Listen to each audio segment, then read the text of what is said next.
मैंने सुना है कि जहाँ रामायण का पाठ होता है, जहाँ राम का गुणगान गाया जाता है, वहाँ पर हनुमान जी किसी न किसी रूप में जरूर आते हैं। और बिल्कुल इसी तरह से जब भगवत गीता का पाठ होता है जहाँ पर, वहाँ श्री कृष्ण किसी न किसी रूप में जरूर आते हैं, ऐसा मैंने सुना है। तो मैंने सोचा कि खाना बनाते बनाते भी हम बात कर सकते हैं, वैसे समय नहीं मिलता, तो हम खाना बनाते बनाते भगवत गीता के बारे में बात करें तो भगवान श्री कृष्ण का आशीर्वाद भी मिलेगा और इस अनाज में, इस भोजन में भी वो बरकत बनेगी, वो आशीर्वाद प्राप्त होगा। इसे जो खाएगा उसकी भी बुद्धि भी तीक्ष्ण होगी, तेज बुद्धि होगी और विचार सुविचार बनेंगे। इसको खाने वाले के अच्छे विचार होंगे। तो क्यों ना इस समय का सदुपयोग किया जाए। तो ये विचार आते ही मन में मैंने वीडियो ऑन कर लिया और देखते हैं कि खाना बनाते बनाते आपसे बात करते हैं। आज मैं बात कर रही थी कि जो भगवत गीता का हम पाठ करते हैं, हम क्यों करते हैं, हम क्यों सीखना चाहते हैं।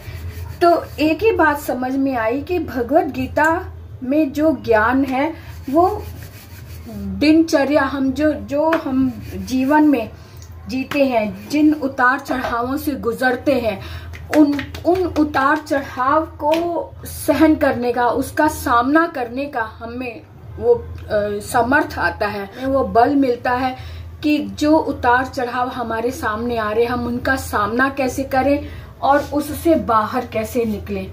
तो यही सोचकर आज मैं देख रही थी कि भगवत गीता भी पढ़ने में भी दिक्कत होती है, पर अगर भगवत गीता पढ़ने में हम थोड़े से नियमों को बांध लें, अपने आप को कुछ नियमों में बांध लें, तो हम भगवत गीता का अध्ययन रोज नियमित रूप से कर सकते हैं।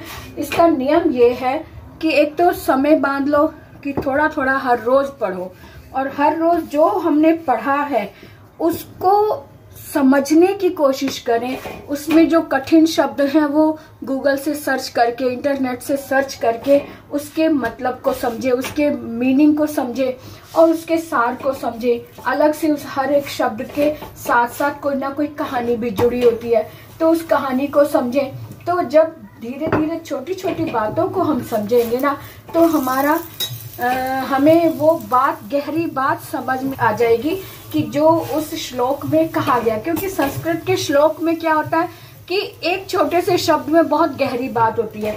अगर हम उसे विस्तार से लिखें तो 5-6 लाइन में हम इसको विस्तार से लिख सकते हैं, लेकिन संस्कृत का एक शब्द खूब सारे ज्ञान को एक संक्षिप्त रूप में लिए हुए होता है। तो उस संक्षिप्त रूप को समझने के लिए हमें धैर्य से काम लेना होगा, जल्दबाजी में नहीं। हम जितना धैर्य से उसे समझने का प्रयास करेंगे, और साथ साथ ये है कि जब हम समझते हैं तो उस समझ को दूसरों के साथ शेयर जरूर करें।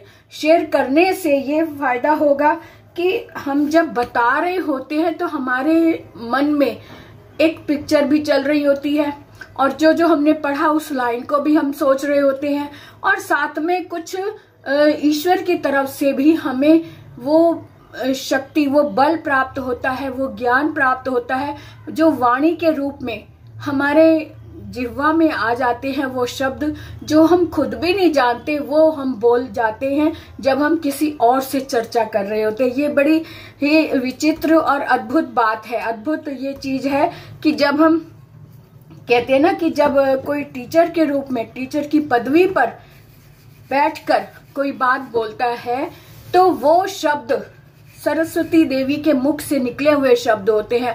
उस शब्दों को अगर विद्यार्थी ग्रहण कर ले तो वो सबसे अधिक भाग्यशाली माना जाएगा, क्योंकि उस समय अगर कोई अध्यापक अपनी पदवी पर, अपनी सीट पर बैठकर जब कुछ बोलता है और उसके बाद वो खुद भी नहीं वो विचार बोल पाता, वो वाले शब्द नहीं बोल पाता जो उसने टीचर की पदवी पर बैठकर वो शब्द बोले थे।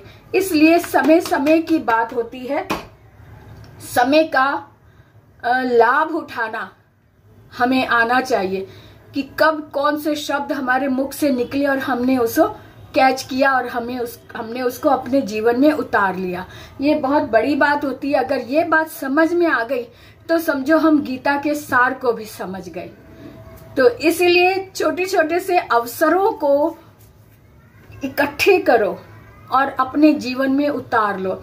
जीवन में उतारने का मतलब होता है कि हम जो व्यवहार करते हैं दूसरों के साथ या जीवन में अपने समझौतों के साथ या हमारे जीवन में आए कठिन पलों के साथ, उन पलों को जीने के लिए, उन कठिन पलों से बाहर निकलने के लिए हमें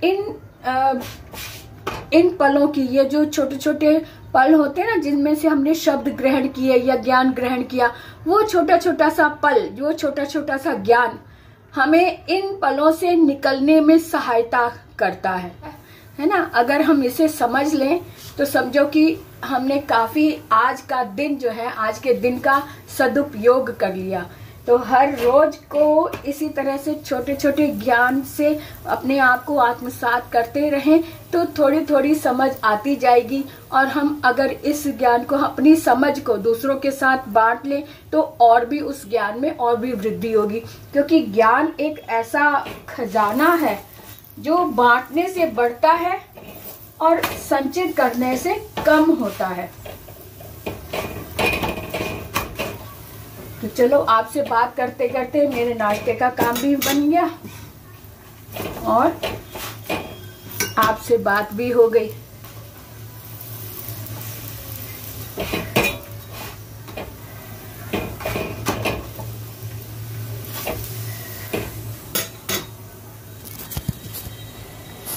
ये देखो, मेरी रोटी भी बन गई और आपसे बात भी हो गई।